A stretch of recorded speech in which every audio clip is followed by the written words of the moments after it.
we're ready. We're ready. Actually, Julie Levitt's not going to be in this segment. Julie disappeared. Okay, she ran some errands, and so we have Kim Garland She here. dumped Kim. She dumped Kim and ran. So she's going to miss her chance to be on TV. But Kim, quite frankly, this is the star of the show. Absolutely. So you are just here to talk to us correct. about this wonderful black kettle of what's in it. It's a cauldron. Today it's blueberry cobbler. Blueberry cobbler. Okay, because this is like the third year in a row that you guys have been on to talk about the Dutch oven work. Now, is this the cook-off where is this just a workshop, or is this when you have the tasting and all that? What I'm promoting today is our workshop that we're having Just March the workshop, 17th. okay. But we are having the cook-off again October 20th this year. Oh, later in the year. And that's a whole lot of fun, yeah. And, you know, if you're thinking that you might want to compete or and you have a dish, you can come to the workshop and get some additional tips. And maybe get refreshed on what you want to do or get some ideas and then come to the cook-off and try it. There's special ways of cooking in this and not just your usual oven, right?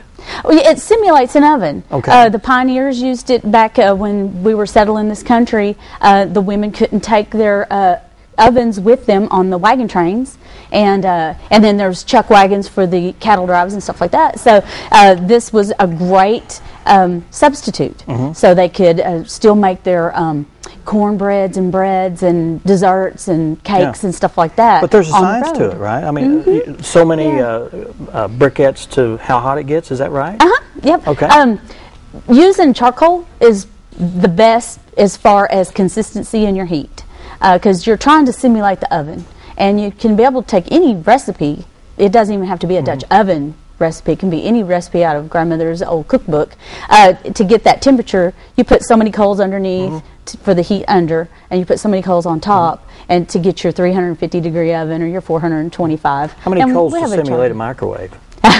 Very fun. A lot. That does not. I simulated it today when I was cooking in the wind. That doesn't go down the hole, though, does it? Because I have seen sometimes they actually dig a hole, and the Dutch oven goes all the way down the hole. Yeah. Does it have to go down in the hole? No. Okay. It doesn't have to. Just a different way of cooking. Yeah, it's just a different way of cooking, especially if you want to slow cook. And especially if it's windy. Yeah, and if it's windy, that traps your heat in, and of course the ground insulates it and keeps your coals so otherwise quicker. It's just coals underneath and coals on top. Right. Now for what I cooked today, I had about 10 coals underneath, and I had about 15 on top. And you want more on top than the bottom because you're pushing the heat down. Yeah. So you can get that oven type now, technique. when you give this workshop, are you all cooking the same item?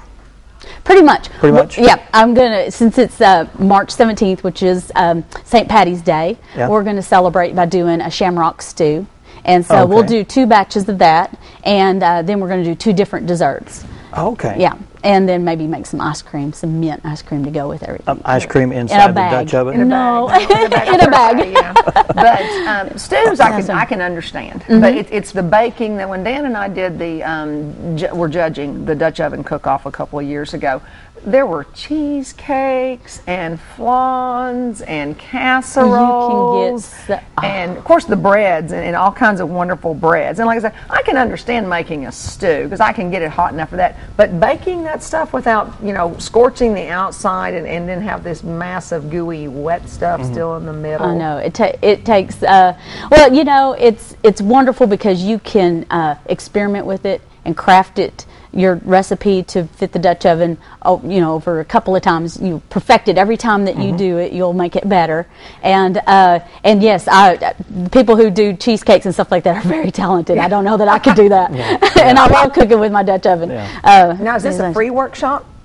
No, this is it's $35. But you'll get hands-on experience with cooking, tips and techniques. I have a handout that I send. As a matter of fact, I brought one. It has, I'll let y'all look at that, has all kinds of history about the Dutch oven and some recipes in it. You'll also get a lid lifter and a cookbook to take home with you, as well as being able to actually get some hands-on experience cooking. I'm going to let everybody do everything. Yeah, you don't need to bring your own Dutch oven. No, I'll have the Dutch ovens. You don't have to bring a Dutch oven. Will any of those be there for sale? I mean, if I have such a wonderful time and I want to take a Dutch oven home, I can buy one from you. Exactly. Okay. Exactly. We have them at the visitor center, and then we also offer them down at our trout dock. And actually, Ed down at the trout dock has a few other items that are not available at the visitor centers, just because he has a different interest. You have different sizes of these too. Oh, yeah. Oh, yeah. Because I know one year we had a little small one, and now I have a question, which I probably asked before. It has to have legs on it to technically be a Dutch oven, correct? Yeah, because you can get the stew pots that are flat on the bottom, and they'll have a rounded top. Yeah, and people call those Dutch ovens, but they're not Dutch ovens. They're not the true Dutch oven. They're not the true Dutch oven is going to have 3 legs, and it's going to sit up about 1.5 inches to 2 inches, so you can get the coals underneath. You want that the coals airflow. actually touch it, or the coals are just underneath. Just underneath, so they're not crammed up against the bottom, right? Like then that. you don't want it to touch because that could burn, and that allows the airflow, which pushes your heat around, and it'll cook even. You want the lid to be a lip, which holds your coals on top, and of course your lid will have a little handle or a hole, like mine has just a little hole there for your lid lifter, so you can lift it straight up, and you want to be careful when you lift it up so it doesn't tip and get the ashes in there. A little bit of ash is good because that's camping. Yeah. But a whole lot is not. But you start your coals and get them hot somewhere else, and then once they're hot, you transfer them to here. Right. You don't go throwing charcoal and then lighter fluid and light it on top of your Dutch oven. No, Good this deal. is correct. Right. Just checking. Yeah. Before somebody at home goes, oh, I can do that. Yeah. That's true, and you'll start it, and you want them to get white, just like if you were going to cook a steak over them or food over them, any kind. And then you transfer them there. And if you're going to cook something that's going to take hours, like a stew or longer, you'll want to start your coals and get that going, and then start another batch a little later because coals will disappear on you. And knocking the ash off of them reheats your coal because they'll cool off once they get that coating of ash on them. So if you knock that down, it'll help.